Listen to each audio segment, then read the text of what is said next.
Okay, so this video is a quick review and a look at the configuration I use for touring. The basic bike, it's a Brompton M6R. Now, just a quick rundown on that for anyone that's not sure. M is the handlebar, which is an M style handlebar. 6 refers to the fact that we've got 6 gears. 3 in the hub gears, and then there are 2 sprockets there that give you 2 gears in effect, high and low in each of the 3 gears from the hub, so that gives you 6 speeds. And R refers to the fact that we have a rack fitted and the mudguards fenders there. Okay, that I would regard as the minimum sort of spec that you'd need for a Brompton if you're going to be touring. Not necessarily the handlebars. The handlebars are an M bar. There's also an H bar, which is a slightly higher version of this one. Apart from that, it would be the same in all respects. Wouldn't really recommend the S bar. The S bar is more sporty bar. It's just a flat bar on that, and it's a lower set. Not perhaps as comfortable if you're spending a lot of time on the bike. So the basic bike is the M6R. 6 speeds. The Bromptons come in 1, 3 and 6 speeds at the moment. Some of the older ones you might find with 2 speeds or even 5 speeds, but if you're looking at a new Brompton or a relatively new Brompton, then 6 speeds I think is the least you can look at. So that would be the basic bike. The first things then to set this up for touring is, the first thing I think you need to look at is comfort. For me, comfort starts with the saddle. I've got a Brooks B17 leather saddle there. I've had problems with saddles in the past, touring and doing long distance rides, and there's nothing worse.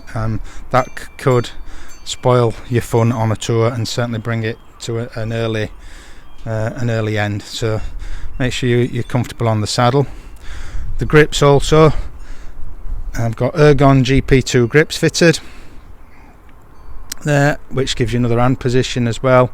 Can't emphasize how important it is to be comfortable on the bike. So the 2 main things for comfort: the saddle, the bars and the grips.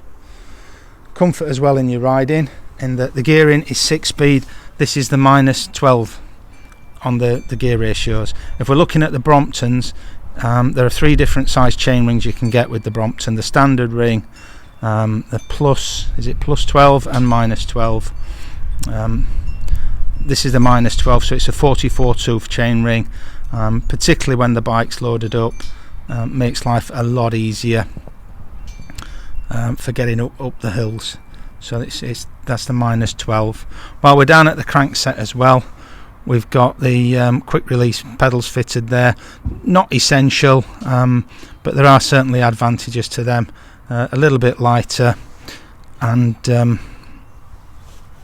great if you need to squeeze the bike into a tighter space and such, just to whip those off or save a little bit of weight. For the rack, although I've said that's a basic requirement, I have toured without the rack very successfully on a lightweight, more bike packing setup.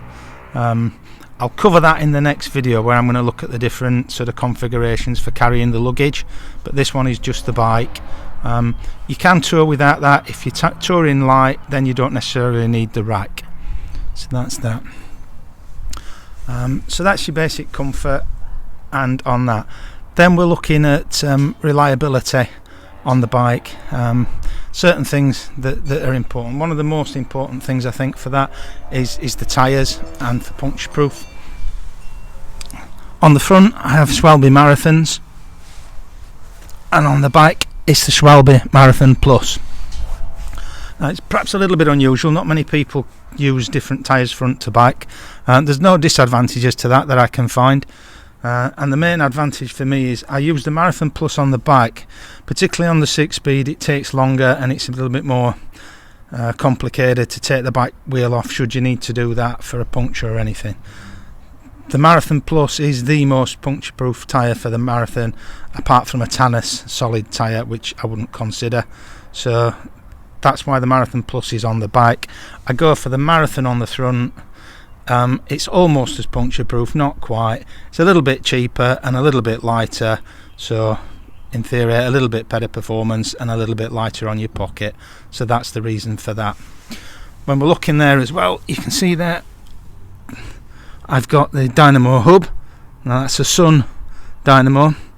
They're not available from Brompton any longer on a new Brompton, although dynamo hubs are, and I believe the ones that they're using now are almost as good, if not as good, as the Sun hub. If not, there are still kits available for that. I would highly recommend that. I've been caught out more than once on tour, riding later than expected, and no lights, batteries have gone and such. If you've got the dynamo hub, you know you've always got lights. So the lights come with the kit, the front light and the rear light on the back there. While I'm down here as well, it's quite important, I think they've standardised the blocks now, but that's a firm suspension block. There are different blocks you can use for that, springs and whatnot. Whatever you use, because you're going to be carrying some weight, certainly recommend that you use a firm block. I may even consider using something firmer than this. Have a look round for that, but at the moment I'm happy with that. So a firm block on the back there,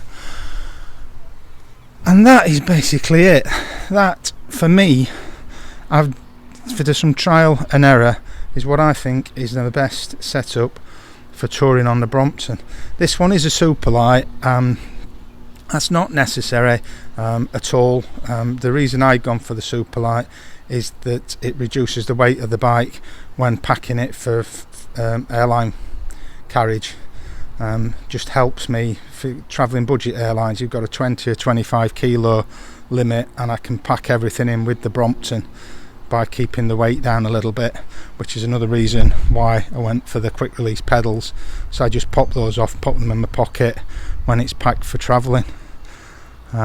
So there we go. That's my Brompton setup for touring and a little talk through on it. Love to hear anybody's thoughts on that. Anybody who has a different setup configuration and what you think, please drop any comments in the comments down below. Hope that's useful for you.